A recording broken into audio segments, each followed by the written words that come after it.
Hello, my name is Jamie. If this is your first time to my channel, I welcome you. And if you've been here before, then I welcome you back. Thank you so much for joining in today. Today, I am going to make a breakfast for you. Now, I had, years ago, a little store that I cooked food in. And I came up with this breakfast. I called it the Black Moat Omelet. And that is what I am going to show you today. So this omelet is just packed full of stuff. And I know a lot of places that you go to, they have similar omelets, like certain restaurants and stuff. They have something similar. And most of the time, when you do a breakfast, you typically have some type of potato. Of course, not always, but sometimes. Depends on personal preference, but I've seen a lot of the hash browns, home fries, fried potatoes. But locally, when I went to different restaurants looking for a good home fry, I can't find one. Around here, like a classic, what I remember, what I grew up with, the classic home fry was a chunk of potato, and it was grilled or fried in usually butter or margarine, sometimes oil, with some seasonings. And if you go to different restaurants, I mean, if you're lucky, you can find a classic home fry. For me, around my area, I can't. So around here, what they call home fries could be those little squared frozen potatoes that they deep fry. Or I know one place does like a real thin sliced fried potato, and they call it a home fry. Also, a lot of places do hash browns. Personally, I have issues with different textures. So hash browns is the texture of that. Same with like tater tots, stuff like sausage, ground beef. The texture, I just can't stomach it. So, I prefer to do home fries. Now I'm going to show you a really quick tip that you could use even ahead of time to make home fries. And this is very simple, and you can prepare this up to 3 days in advance. This will hold for 3 to 5 days typically. So, the first thing we're going to do, I've got my potatoes here. This is just a pot of water. I have added a little bit of salt. Now, if you watch some of my other videos, you will know that I prefer to use a little bit of salt in my cooking and not to use salt at the table. However, you have to go by your own preference and also by your health. You know, I'm big on the health stuff. You know, the older I get, the more conscientious I am of health. So if you have high blood pressure or a heart disease, you're gonna want to watch that sodium intake. So this is perfectly fine if you do not salt your water. So the only thing I'm gonna do here is this pot of water. I am going to put whole potatoes. Now I have washed these and peeled off any obvious bad spots on it. And I am just gonna throw these in this pan. Whole, unpeeled. And of course, how many you make was going to depend on how many you're feeding, I guess. And then I am going to turn my burner on high. About 10 minutes or so, this will start boiling. And then it takes about 10, maybe 15 minutes, depending on the potatoes you're using. What we're going to want is this to be just fork tender. If you overcook them, they're going to start falling apart, and then they're going to be all mushy, and you're not going to be able to make a good home fry with it. But if you undercook it, they're going to be hard, and they're going to be too crunchy to be a good classic home fry. So I am just using russet potatoes out of the garden. This works well with the red potato, a golden, just the softer potatoes, like a red potato, will not cook as long because they're already a softer potato. Now the russets cook a little bit longer because they're a harder potato. So we are just going to bring this to a boil, and we are going to let this boil for 10 to 15 minutes until it's just fork tender. And then we'll come back to this. Okay, while we are waiting for our potatoes to start boiling and to get fork tender, I'm going to start prepping some of the other ingredients that we're going to need to make this meal and pull it all together. So right here I have just some bacon. This is just Great Values hickory smoked bacon. You can use the thick stuff, the thin stuff. Even the pre-cooked stuff works well. The stuff you just put in the microwave, you know. I'm a firm believer on use what you have. You know, whatever you have in your house, use it up. So, what I like to do, and I'm sure if you've ever made bacon, you've had this problem. When you make the bacon, they like to curl up. Now, if you're a lucky person, you have one of those little heavy weight things that you can put on them and keep them straight. Good for you. I don't. So, what I do to keep them from curling up is I cut them in half. And so I'm cooking half pieces at a time.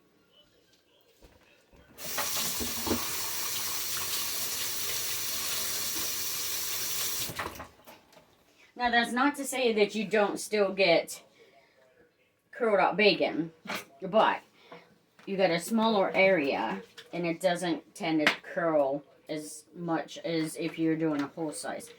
Also, I haven't tried it, but I have heard people placing the bacon on a rack over a cookie sheet and baking them in the oven. So maybe I'll try that on one of my future videos, because I am not familiar with that technique. I don't know how it works, how long you cook it for, what temperature, or anything like that. So maybe we'll try that out on one of these other videos and see what happens. How about it? But for now, I'm just going to line these up in a pan. Cook it over probably medium heat. Bacon tends to, you know, spit and sputter a lot, so be careful, don't burn yourself. And we're just going to do this. We don't want it too crispy because we are going to continue cooking with this later. With a home fried side dish that we're going to make. But you also don't want it still, you know, half raw.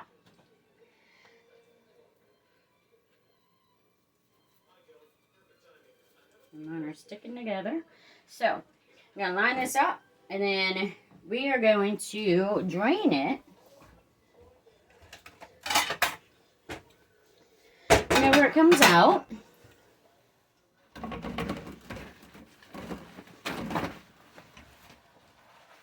just do a double layer paper towel over a plate. And so you're going to want to cook these probably about 2 minutes per side. Once your skillet is heated, I probably should have preheated mine, but we're going to cook these up and then drain them on a paper towel. And then after I've got all the bacon done, hopefully by then the potatoes are going to be boiling away and we'll be ready to get on to our next step here. Alright, unfortunately my old pan started smoking like crazy, so I did have to switch pans. However, I wanted to take a minute and show you this bacon so that you can figure out basically what we're looking for. It's got a nice brownness to it. Look at that. Isn't that beautiful? But it's not super crispy. Beautiful, right? That is what you're wanting for that. You don't want it too dark, and you also don't want it too light. So when you get that perfect little bit of golden brown to it, that's when you're going to want to flip it in the pan. And oh my gosh, I'm using a metal fork on my pan. That's not a good thing for me, so I'm going to switch this out here and continue cooking up my bacon, and I'll be right back when it's done. I am finishing up my bacon, and my potatoes are doing a nice boil. I'm going to use the fork that I accidentally used for my bacon. I re-washed it out and everything. And I'm going to just stick a fork in these. And they are still a little bit hard, so my fork does not pierce. So I'm going to let them go for probably another 5 minutes or so.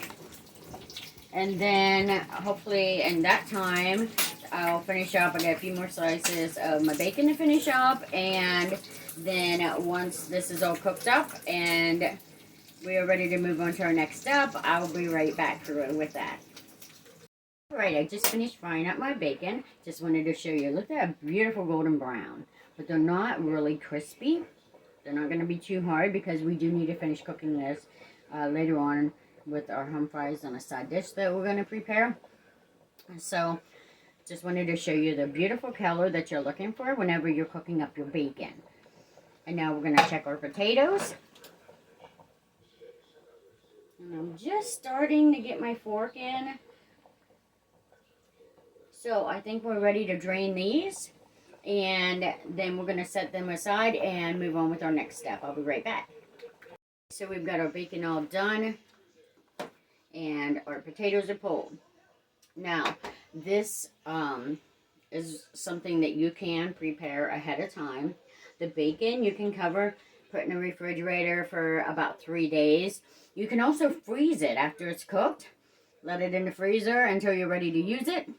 For me, I usually separate the bacon and bag 2 different bags. That way, in the future, when I'm ready to use the bacon, I can just pull 1 bag out of the freezer, thaw it out, warm it up, good to go. The potatoes, leave them whole. Leave them with the skins on. And they will hold in your refrigerator for 3 to 5 days.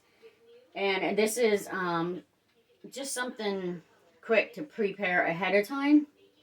If you're going to end up making this meal later or you're short in time later, you can just one day while you're at home, with some extra time, just make these ahead of time, throw them in the fridge and use them in a couple days and you're good to go. So that way it's not going to take as long to prepare the meal if you have these made ahead of time. But if you're at home and you have plenty of time to make this, then, most of your waiting time is just for waiting for stuff to cook. So this is probably not a dish that you can make in a half an hour or less though. Which I try a lot of my dishes. I try to do like the half-hour cutoff. This is not going to be one of them. So if you're making this all at once, be prepared to spend at least an hour, possibly longer, in making this dish. But I guarantee you, it is well worth it. So for now, I am going to set aside my bacon and my potatoes. And we're going to use them later on. But for now, let's set them aside and we'll get moving with the omelets. Alright, for our next step, we're going to get started on our omelet and our veggies for the omelet. So, I have found this omelet is going to be filled with a lot of good stuff. So, I have found that the smallest omelet you're going to want to make is a 3-egg. 3 to 5 eggs is perfect. So, if you're making this for yourself, maybe cut one in half and have a friend over and share breakfast with your friend. So, I'm going to use a 10-inch skillet. This is a non-stick skillet. I'm just going to spray it lightly with some cooking spray. And then we're going to prepare our eggs for the omelet. I am going to make a 3-egg omelet. So I'm just going to crack my 3 eggs into a bowl.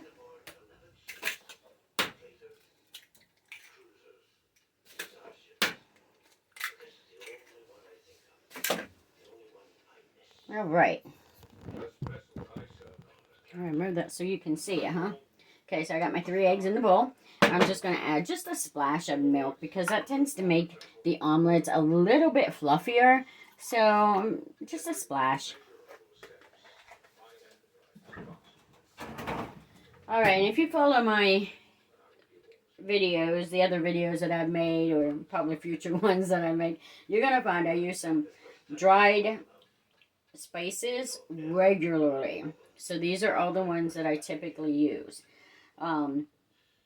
Whenever something new comes up, I will let you know, and I will tell you at that time. And I also don't measure. So a lot of my stuff is just a sprinkle here and a sprinkle there. Typically, they are going to be between an 1/8 and maybe a 1/4 of a teaspoon. Sometimes as much as half. Not usually. But this is all about flavor preference. So if, as I mentioned earlier, if you have health issues like heart disease or high blood pressure, you're going to want to skip the salt. If you like things a little bit spicy, You know, add some of your seasonings, crushed red pepper, add some, I don't know spicy seasonings, I don't use them, so whatever spicy seasonings are, you could add that too. But anything that you don't like or you don't have on hand, don't use it. So this is all about having fun in your kitchen with the ingredients you have. You don't have to go out and get a whole shopping cart full of special ingredients to cook with me. Just use what you have. And then if you're not sure on something, if it would go well, there's only one way to find out. Try it. The worst you're going to do is waste a little bit of food. But hey, that's what experimenting in the kitchen's all about. So, let me wash up real quick, and then we'll get our seasonings in.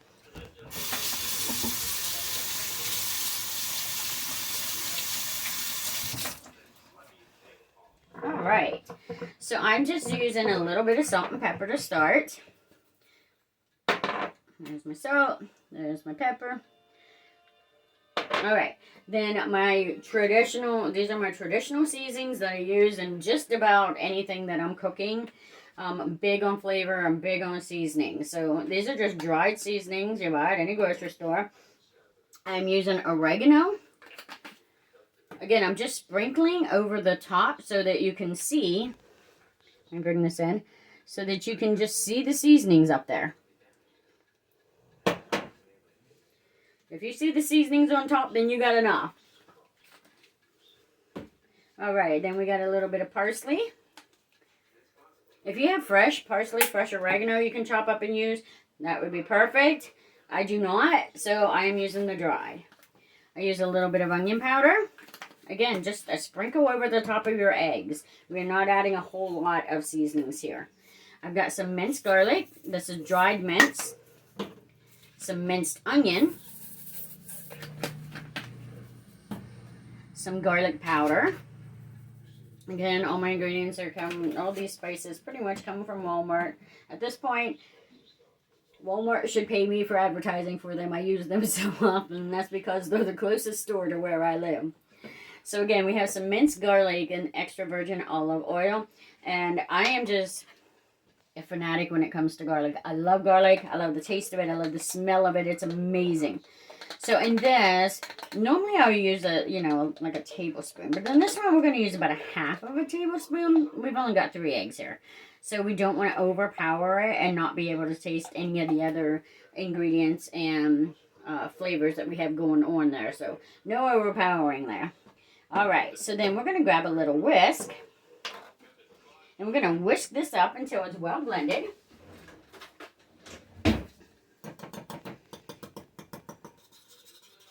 And again, I just want to show you. You can see those seasonings on top. I didn't overdo it with anything. All you want to do is just a quick sprinkle over the top of your eggs. Hopefully not add too much, but you don't want to get away with too little either. You want those flavors to really come out. Alright. So I am well mixed up here. I'm going to put my seasonings off to the side here, put my pan on, and what I'm going to do is preheat this pan on low to medium low. We don't want to burn our omelet right off the bat. So let me get cleaned up here, washed up here, and get some stuff out of my way, and I shall be right back. Got everything cleaned up. I got my pan back here all preheated and I'm ready to add my eggs to. So I am just going to dump these in.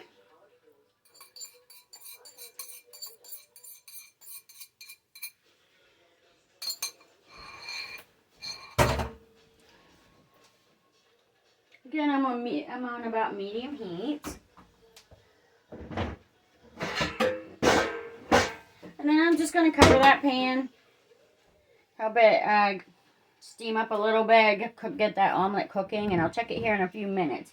In the meantime, I've got another pan out that I have sprayed with nonstick cooking spray. I use the canola spray. You can use whatever you're comfortable using, vegetable, canola, peanut oil, whatever. Just get a bit light coating there. And then I am going to use And a small onion that I've peeled and cut in half, and then I have a green pepper. Now, of course, if you don't like onion or you don't like green pepper, obviously you don't have to use them, so just skip this part. So what I'm going to do, I've got these cleaned up, and I'm going to chunk them, or dice them.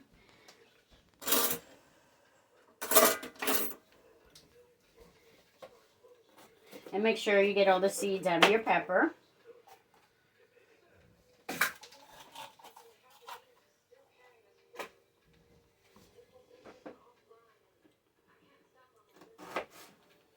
Then we're looking for, I don't know, what would that be? Maybe a quarter of an inch, half an inch. That's about how thick you want to dice your onions. And then we're just going to chop these up. Like so.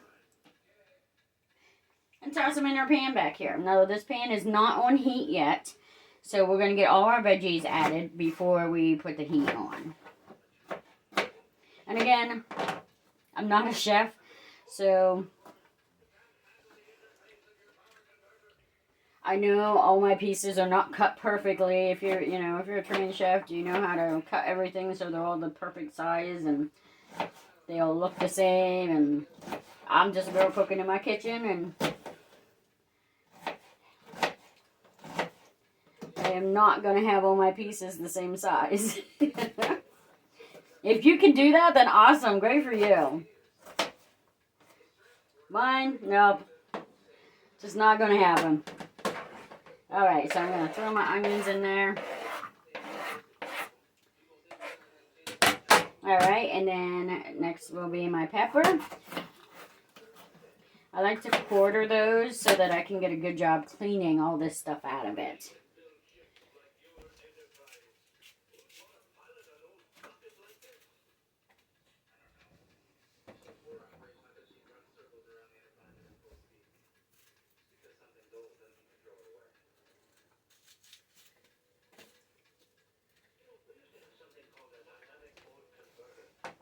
I don't know. I don't think you saw her, but my little dog's sneaking out here trying to figure out what's going on because she smells the bacon.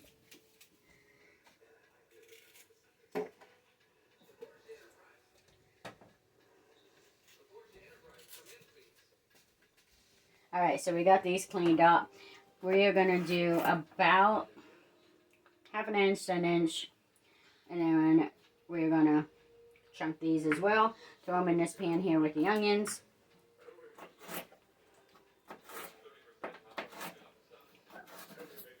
And so these are going to be halved later. We're going to use part of them for our side dish. And then we're also going to use some of them in our onion. Our onions. Our omelets.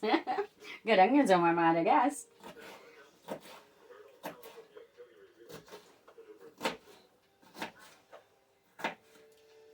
Now, again, this is all personal preference. You can make these smaller. You can make them larger. You can forego them all completely. If you like green peppers but not the onions, you can add the green peppers and skip the onions, or vice versa. Again, all personal preference. You really can't go wrong with this. Now, of course, if you're able to add all of the ingredients that I'm listing here and the way that I'm making them, it's a great flavor.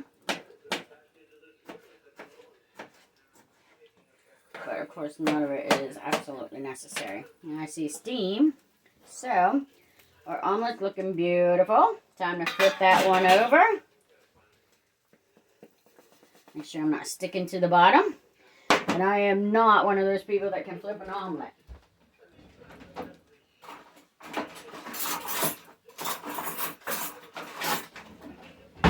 I sure wish that I could, though.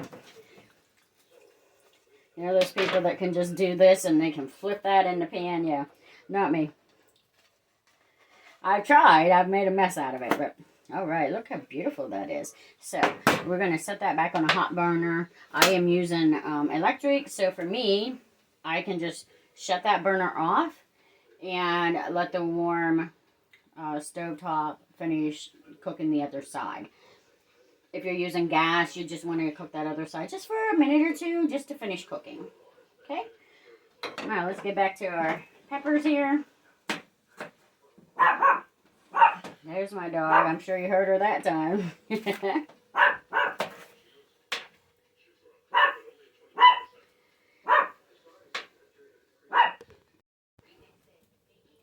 I'm just going to finish cutting these up. Get them in that pan over there. And then what we're looking for here is we're going to want to cook these on a low heat. We're actually looking more for steaming them to get them a little bit tender and not so much browning them. We're just going to want a light browning on these.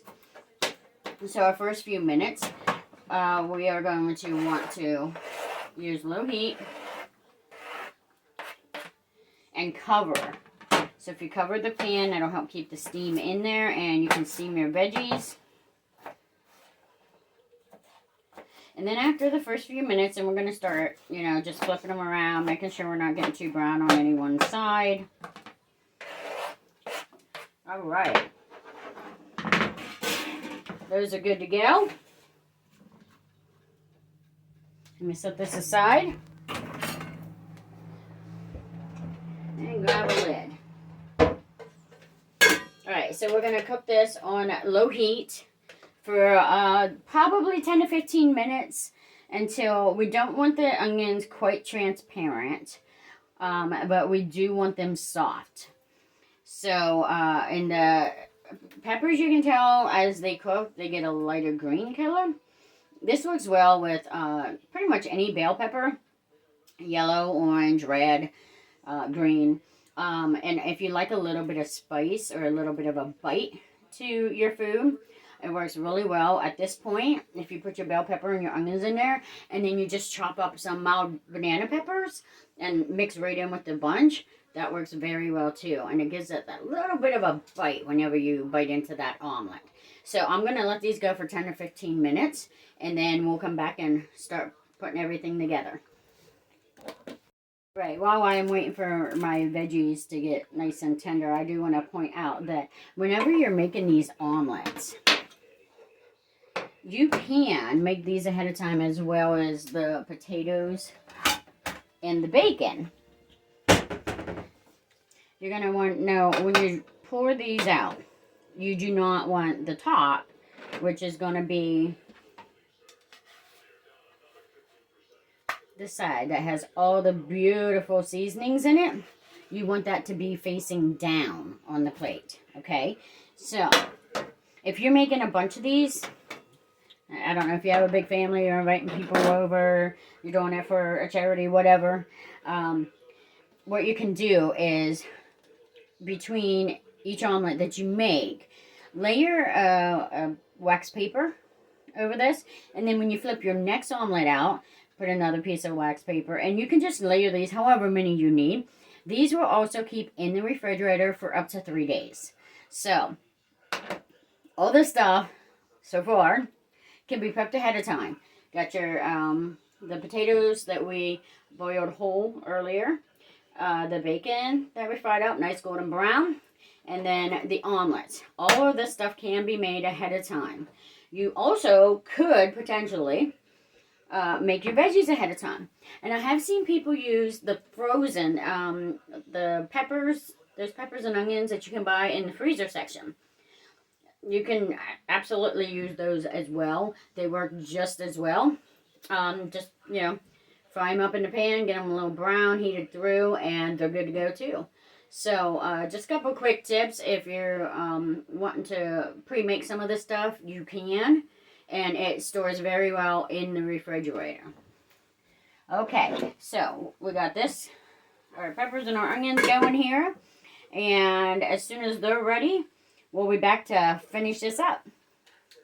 Veggies still cooking here with the steam. They're starting to look good and they smell amazing. So we're going to get ready for our next step. Now this, I am just taking a few slices of ham. This is just like a sandwich ham that you could get at the deli or in your refrigerator section at your local grocery store. It's not too thick. My personal preference is Black Forest ham. It works well with a chipped ham. Works very well. Virginia baked ham also. Even the low sodium ham works well for this. So I'm just going to take like 2 pieces. And then I'm going to cut strips about 1 inch wide. And these can be as big or small as you want them. This is personal preference again. Most of the stuff that I do is, you know, just kind of is personal preference. You don't have to follow me to a T. Then I'm going to cut those strips to make these little squares. Okay? Again, as big or small as you want them. Mine are probably about 1 inch. And as I mentioned earlier, I am not a chef, so none of mine are going to be exactly the same size. I'm going to have some big pieces like this. And I'm also going to have some small pieces like this. Because I'm not a chef. I'm just a home cook. So just, you know, do your best. Cut them how you want them. And then, once you got those all cut up, now I use about 2 slices per omelet. So if you are using, you know, if you're making more omelets, then obviously you're going to want to do more ham.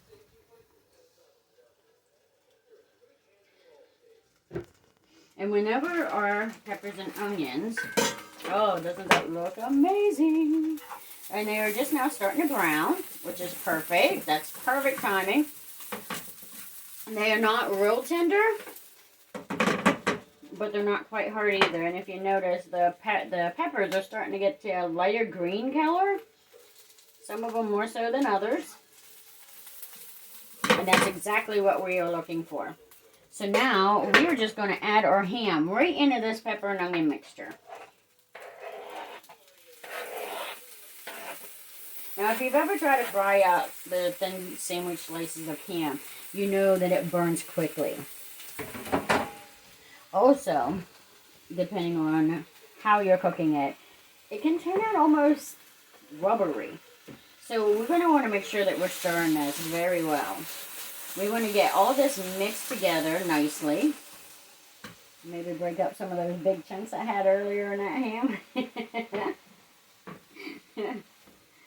Alright, we're going to break this all up.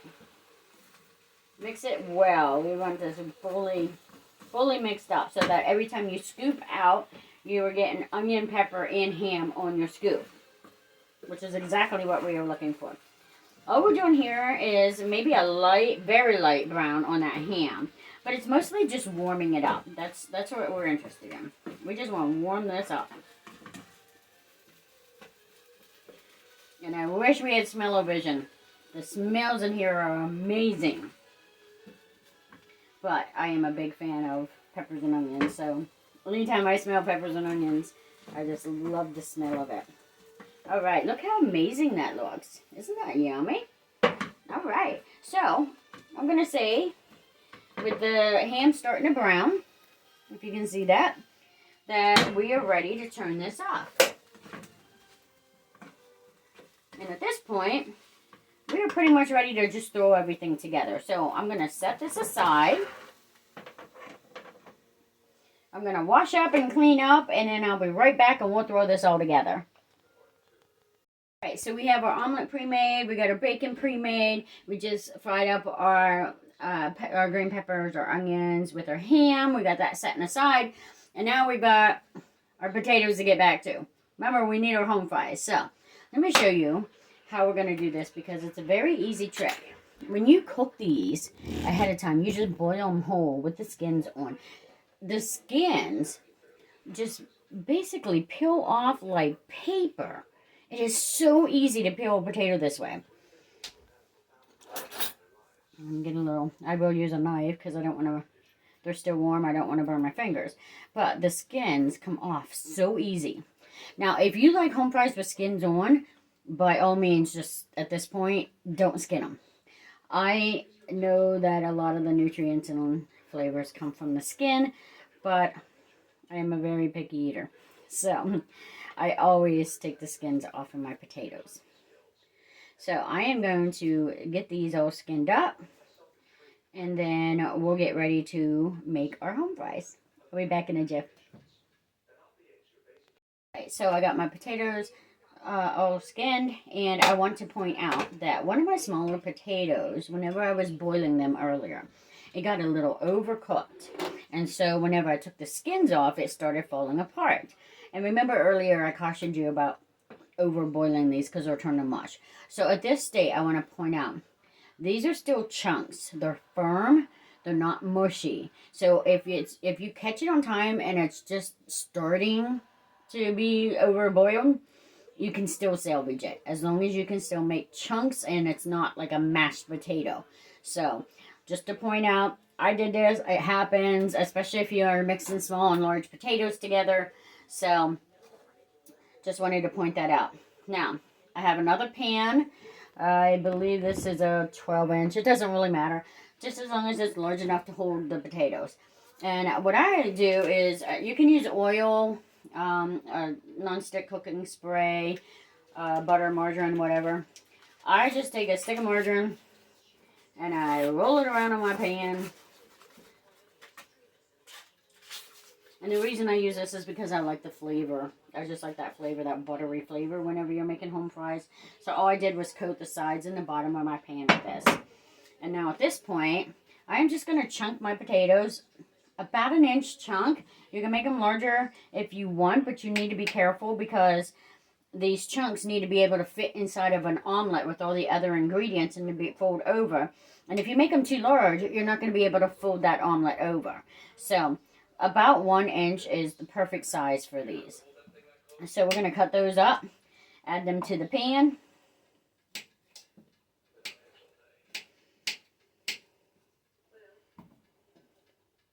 And for these, we're going to look for a nice golden brown on these. The potatoes are already fully cooked. We boiled them earlier. So at this point, all we're looking for is just to brown them off. Warm them back up. If you made these ahead of time and you had them in your refrigerator, you're definitely going to want to warm them up this way. So at that point, it's probably going to take you a little bit longer to cook these because you'll have to warm them up. So if this was a pre-made, you had them in your fridge, or nice and cold, start them on medium heat. Maybe with a lid on so that they're, getting nice and toasty in there. And then once you got them warmed up, you're going to want to turn that heat up and give them a nice brown.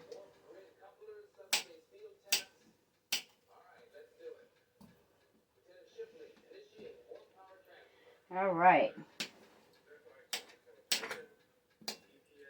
And again, I guess I don't know.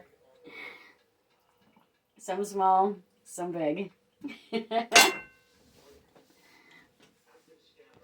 I finished cutting up my little chunks of home fries here, like this, and got them in the pan. So my next thing is, for me anyways, because as I said, I like the flavor, I'm going to add just some pats of butter over the top so that whenever it starts cooking up, I'll have that extra flavor in there. Now again, if you have health issues, don't use a lot of butter. If you have heart disease, cholesterol, whatever, I'd use something maybe non-fat, or maybe even a non-stick cooking spray would work fine here for this. So be conscientious of your health. Now, on top of the home fries here, all I'm going to do is sprinkle some salt, some pepper. Usually more so on the pepper than the salt. You want to be careful, and especially if you're not a teenager, you want to be careful on your salt intake. And then I'm just going to sprinkle some oregano. This is, if you've seen prior videos of mine, all about the colors. So I really like that pop of green on stuff. So I'm also going to add some parsley flakes. Now, if you had made these potatoes ahead of time and they are cold and you brought them out of the fridge, chopped them up, got them in a pan, at this point you're going to want to turn the pan on medium. Cover these. Cook them for 5 to 10 minutes to warm them up. take the lid off, and then you're going to want your burner on high. Because what we're doing here is, once they're warm, you know, your potatoes are already warm. Mine's warm because we just made them, you know, a little bit ago. So, what you're going to want to do here is you're going to do a quick browning. And so you want a high heat, and you're going to want to turn these often. And then as far as an oil, a spray, butter, whatever you're using, you know, just, you don't want them dry. You want them turned so that everything is coated. If you're using a cooking spray, little tip, when you spray the bottom of your pan and you put your potatoes in, spray the top of your potatoes, and then you're coated. You already have your coating on it. Because we don't want these to be dried out. So we're just going to toss these around, make sure everything's coated nicely, and get them all browned up. And then once that's done, we're ready to move on to our next step. So when there's done, I'll get everything cleaned up, washed up, and I'll be right back and we'll finish this up. Potatoes are browning up nicely. They're getting a nice golden brown to them. So we're just going to let these go for a couple more minutes, make sure everything's nice and golden brown, and then we'll be ready to move on with our dish. We're just about to the finish line, so hang in there. I'll be right back. So we have got a very nice golden brown going on here with our home fries. Do they look delicious or what? The smell is amazing as well. So we're going to turn our heat off, take these off the burner. We don't want to get them burnt, obviously. Alright. Now the next portion of our dish is going to require nacho cheese, believe it or not. Now if you've seen my previous videos, especially the last one I did with the chicken pasta, you know that I'm a cheese fanatic. I love my cheese. Except for Swiss. I'm not a fan of Swiss cheese. Don't know why. Just don't care for the smell, I guess. But anyhow, so I used to get the cans of nacho cheese at the grocery store. But then I'd end up wasting a lot of the nacho cheese because we only need a little bit to go with our dish. So I did find, if you're like me and you're not making a big meal for, you know, a large family or, you know, a bunch of guests, and you're just making for 1 or 2 people, I found these little dipping nacho cans at over by the chips, like where you get your tortilla chips and stuff in a grocery store. So if you're doing 1 or 2, you know, your small amount, one of these will do about enough for 2 people, possibly 3 depending on how much you use. But of course, I'm a cheese fanatic, so I use a lot of cheese. So all I'm going to do on this one is I'm going to take the lid off of this, pop this in the microwave at 10-second intervals, keep stirring it until it's nice and warmed up. If you're using a larger can of nacho cheese, just pour some in a bowl, heat it up, warm it through, and we'll be using that in 2 parts of our dish here. So if you are not a fan of nacho cheese, you could substitute with a cheddar cheese, like a cheese dip. But I highly recommend the nacho. Just have that little bit of a tang to it. So if you can manage, try to keep with the nacho cheese. Gives it a great flavor. So I'm going to warm this up. And ignore the close up here. My microwave is on the wall right there. So, okay, and then the next thing I'm going to want to do is I'm going to divide my potatoes in half. So, half of the home fries will be used for our omelet. The other half is going to be used as a side. But they're both made differently, and so we need to separate them because different things are going to go into the different home fries depending on whether they're going in the omelet or they're going to be for the side dish. So, while we separated our potatoes, remember our mixture that had our veggies and our ham? We're going to separate that as well.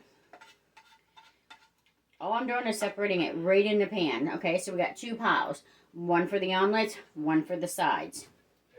Let me check on that cheese, and as soon as it's warmed up, we'll be back to throw this all together. So it took about 20 seconds to heat up my little container of nacho cheese. Again, if you're using a big container or more, a larger serving size because you're feeding more people or you want extras for the next day, whatever, just heat it till it's just warm. You don't want it too hot, but you want it nice and warm. Okay, so now we are going to start with our omelet. Remember that? Now, we did separate these earlier. And for this, one of my halves, I'm going to half again to add that half right on top of my omelet.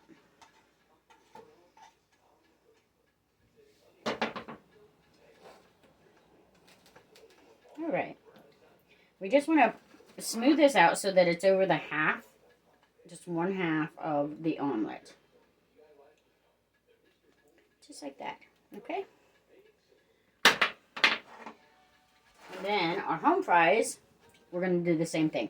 I already separated them in half. Then we're going to take the half that, one of the halves that we separated, and we're going to half that again. So I'm going to take that, and I'm going to spoon that right over top of that veggie and ham mixture.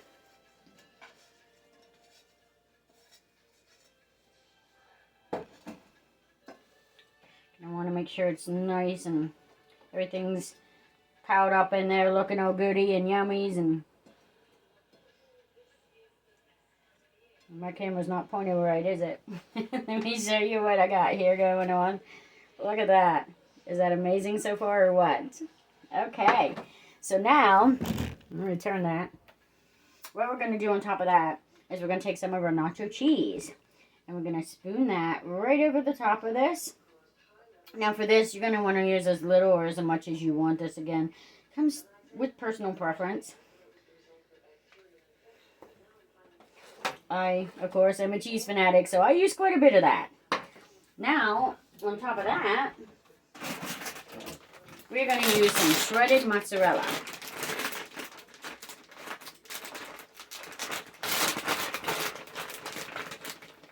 And I'm just going to sprinkle this over the top. Like so. Just like that. And then we are going to fold the top over this omelet. Press it down nice and firmly because we're going to want to make sure that this stays together. And at this point, if your ingredients or your omelet has cooled down a little bit, hopefully everything's still hot. And if it is, great. That cheese will melt. Let it sit for a few minutes. Get everything melted up. But if, like me, I've been doing a little bit here and there and coming back to it and everything, mine has cooled down a little bit. So at this point, you could just pop this in the microwave for about 20 seconds. Melt that cheese in there. If your pan for your home fries is still hot, pop it back into that pan. Get it all nice and melted. And everything should be all melted together. And the cheese melting will help keep that omelet folded in half. Okay? So either warm it up or if you're good to go, let's move on. Alright, so our next step is to take our home fries.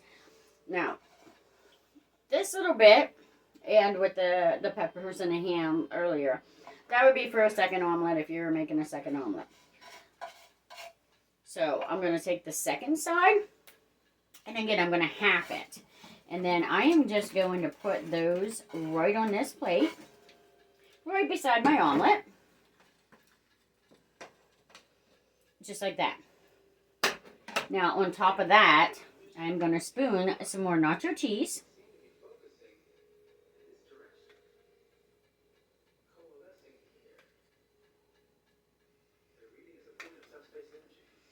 And then the half of the peppers, the onions, and the ham. Again, this would be for your second omelet. We're going to take that half and we're going to spoon that right over top of those potatoes.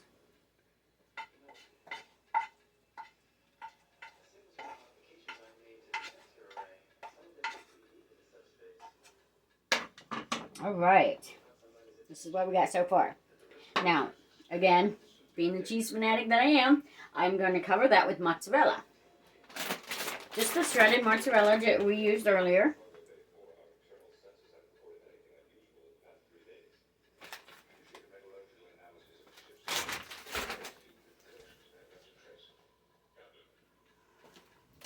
And then we have, remember our bacon that we made earlier. We're just going to take a couple pieces of that. And we're just going to crumble that right over top. Now, remember that it wasn't real firm. So we just want to shred this over. If you did yours like mine and you did half pieces, remember I cut mine in half whenever I cooked them, just so they don't, you know, fold into a big mess there. So I'm going to use about 2 half pieces on top of this. And again, this is one of those things, if your stuff has cooled off like mine has, so we can just throw this all together. And then at this point, doesn't that look delicious? At this point, I'm just going to throw this in the microwave for about 20 seconds, get it all heated up, get those cheeses melted, and we'll see what it looks like then, okay? Just pull these out of the microwave, 30 seconds, look how melted that is. It looks delicious. That little bit of nacho cheese in there gives it a little bit of a bite, so it's not, you know, too bland, I suppose, especially if you're not using a lot of the seasonings that I've used. So, you could also serve this with a nice slice of toast. Maybe some Texas toast would be nice too. And if you want to throw a couple pieces of bacon on the side. And there you have it. Bon appetit. Doesn't that look delicious? I wish you could smell it. It smells amazing in here. So, that is what I call my black mill omelet. My black mill home fries with a side of bacon. Possibly a side of toast if you want it. So, if you like this video, please remember to hit that like button down there. And if you liked any of my videos, don't forget to hit the subscribe button. And next week, I don't know. We'll see what I come up with then, okay? So, until next time, thanks for joining me. Enjoy your breakfast. Bon appetit. So, I'm just going to add a little bit of a side note here to that video that I just did with the black mill omelet and the black mill home fries and a side of bacon. Maybe a side of toast if you decided to do that. So, a couple things just to clear up. Whenever I told you about making your omelets ahead of time and how you could stack them between wax paper and put them in the fridge for a while and then warm them up later, you know, to use at another time, I told you to stack them upside down. What I didn't tell you was why. So, when we had our omelet open and we were filling it and we folded this top piece over, you want to see all those greens in that seasoning. Remember the oregano and the parsley that we added. If you had done this with that side facing up and filled them, whenever you flipped them, you wouldn't have seen all those ingredients. It would have just been a plain omelet. So, as I've mentioned many times, I am one for colors. You want that color. You want that color to shine out. Whenever you fold that over, you will have that shining out, or shining, yeah. You will have that showing out. It just makes a better presentation whenever you serve the plate. And the other thing I wanted to point out, especially if you made a whole pound of bacon like I did, is once it's cooked up, you could bag those in small freezer bags and freeze them. And then later on, you know, whenever you need bacon for another meal, or you're like me and you just want to munch on some bacon, just pull it out of the freezer, warm it up, and you're good to go. So that was my 2 side notes that I wanted to point out for you. Hope you enjoyed my videos. Don't forget to hit like and subscribe down there. And I'll see you next time. Thanks.